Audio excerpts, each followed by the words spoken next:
भगवद गीता एक अनमोल ग्रंथ जो गहरी ज्ञान से भरा हुआ है। यह अर्जुन और भगवान कृष्ण के बीच युद्ध के मैदान में हुए संवाद पर आधारित है। अर्जुन एक नैतिक दुविधा का सामिंदा करते हैं, अपने कर्तव्य को लेकर अनसर्टेन। कृष्ण उनके एसेंस थी और पाथ दर्शक उन्हें आध्यात्मिक ज्ञान प्रदान करते हैं। गीता की शिक्षाएं आज भी प्रासंगिक हैं। वे जीवन की चुनौतियों का समाधान प्रदान करते हैं। गीता जीवन की जटिलताओं को नेविगेट करने के लिए एक पाथदर्शिका है। यह हमें धर्म, कर्म और मोक्ष के बारे में सिखाती है। धर्म धार्मिक जीवन है, अपने ड्यूटियों को पूरा करना। कर्म क्रिया और परिणाम का नियम है। मोक्ष जन्म और मृत्यु के चक्र से मुक्ति है।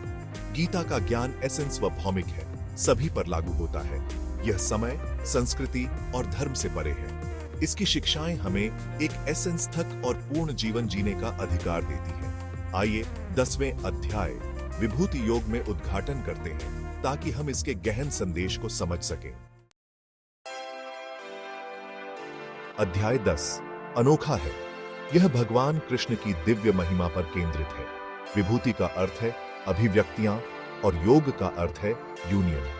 यह अध्याय कृष्ण की सर्वव्यापीता, हर चीज में उनकी उपस्थिति को प्रकट करता है। कृष्ण बताते हैं कि वे सभी सृष्टि के स्रोत हैं।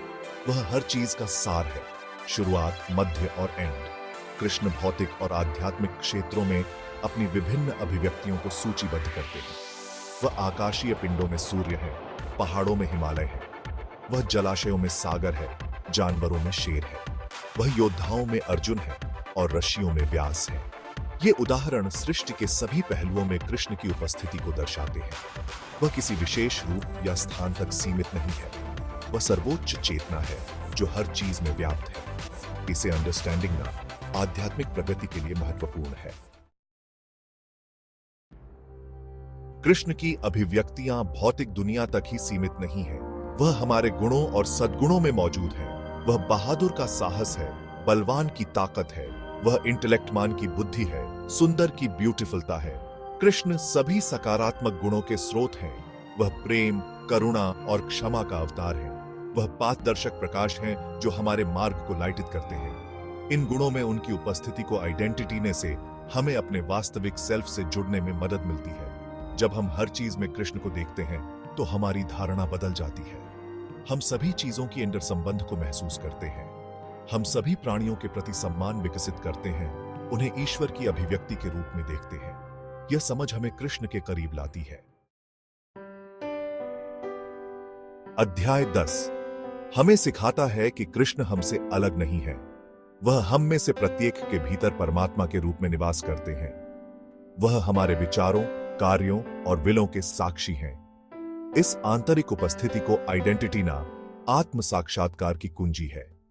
जब हम अपने भीतर कृष्ण की उपस्थिति को स्वीकार करते हैं तो हमारा जीवन बदल जाता है। हम अपने विचारों और कार्यों के प्रति अधिक जागरूक हो जाते हैं।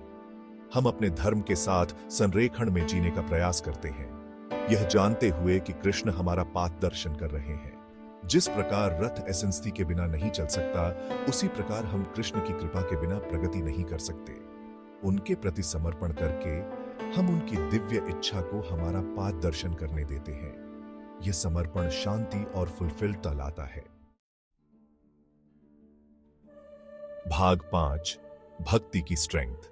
अध्याय 10 भक्ति के महत्व पर जोर देता है। भक्ति कृष्ण के लिए शुद्ध, बिना शर्त प्रेम है। यह अनुष्ठानों या समारोहों के बारे में नहीं है। यह ईश्वर के साथ एक गहरा व्यक्तिगत संबंध विकसित करने के बारे में है। भक्ति को कई तरह से व्यक्त किया जा सकता है, प्रार्थना, चांटिंग, भजन या बस कृष्ण को याद करके। कुंजी यह है कि इसे प्यार और ईमानदारी से किया जाए। जब हम अपने कार्यों को कृष्ण को अर्पित करते हैं तो वे भक्ति के कार्य बन जाते हैं। कृष्ण हमें आश्वासन देते हैं कि जो लोग उनके प्रति समर्पित हैं वे उन्हें प्राप्त करेंगे।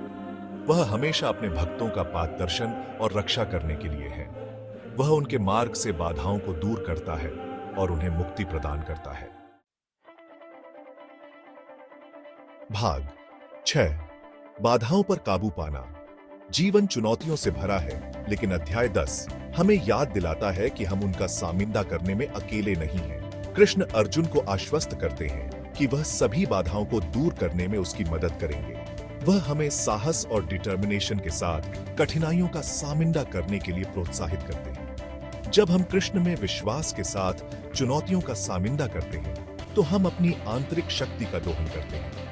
हम महसूस करते हैं कि हम अपनी समस्याओं से नहीं बल्कि उन पर कैसे काबू पाते हैं इससे परिभाषित होते हैं। कृष्ण की कृपा हमें विपरीत परिस्थितियों से ऊपर उठने का अधिकार देती है। बाधाएं विकास के अवसर हैं। वे हमारे लचीलेपन का परीक्षण करते हैं और हमारी वास्तविक क्षमता की खोज करने में हमारी मदद करते हैं। कृष्ण के प्रति समर्पण करके हम अपने रास्ते में आने वाली किसी भी चुनौती को दूर करने की ताकत पाते हैं।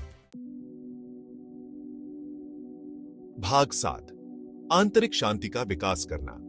आज की पाटम भाग भरी जिंदगी में मन की शांति पाना एक चुनौती बन सकता है। अध्याय 10 एक समाधान प्रस्तुत करता है। कृष्ण से कनेक्ट। जब हमारा मन उन पर लगा रहता है तो हम शांति और संतोष का अनुभव करते हैं। कृष्ण की उपस्थिति आत्मा के लिए एक हैप्पीनेस दायक बाम की तरह है। जब हम उन्हें याद करते हैं तो हमारी चिंताएं और बेचैनी दूर हो जाती है। हम शांति की एक गहरी भावना का अनुभव करते हैं जो सभी समझ से परे है। आंतरिक शांति की खेती के लिए सचेत प्रयास की आवश्यकता होती है। हमें ध्यान, प्रार्थना या प्रकृति में समय बिताकर मन को शांत करने की आवश्यकता है। कृष्ण से जुड़कर हम सभी शांति के स्रोत में प्रवेश करते हैं। भाग 8 आत्म साक्षात्कार का पाठ। अध्याय 10 आत्म साक्षात्कार के मार्ग की रूपरेखा तैयार करता है जो ह्यूमन जीवन का एंडिम लक्ष्य है। यह हमें सिखाता है कि कृष्ण की दिव्य महिमा को अंडरस्टैंडिंग कर हम स्वयं को जान पाते हैं।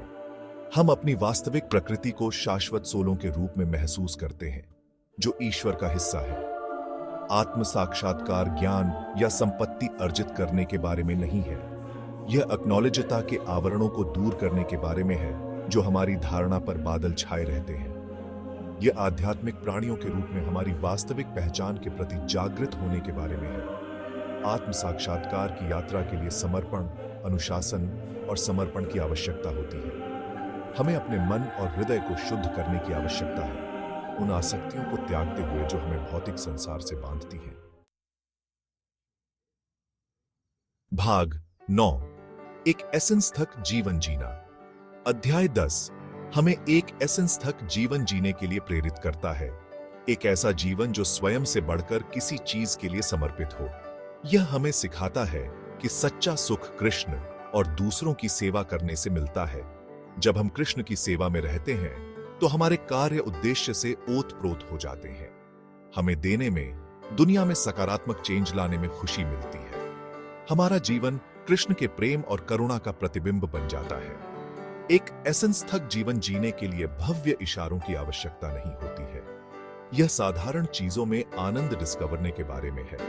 प्रेम और विनम्रता के साथ दूसरों की सेवा करने में। यह अपने कार्यों को अपने मूल्यों के साथ संरेखित करके प्रत्येक दिन को महत्वपूर्ण बनाने के बारे में है। भाग 10 निष्कर्ष। गीता के ज्ञान को अपनाना। भगवद गीता का अध्याय 10 जीवन की जटिलताओं को नेविगेट करने के लिए गहन ज्ञान प्रदान करता है। यह हमें कृष्ण की दिव्य अभिव्यक्तियों, भक्ति के महत्व और आत्म साक्षात्कार के मार्ग के बारे में सिखाता है। इन शिक्षाओं को अपनाकर हम आंतरिक शांति का अनुभव कर सकते हैं, बाधाओं पर काबू पा सकते हैं और ट्रूली में एसेंस से थक जीवन जी सकते हैं। गीता का ज्ञान कालातीत और एसेंस व भौमिक है।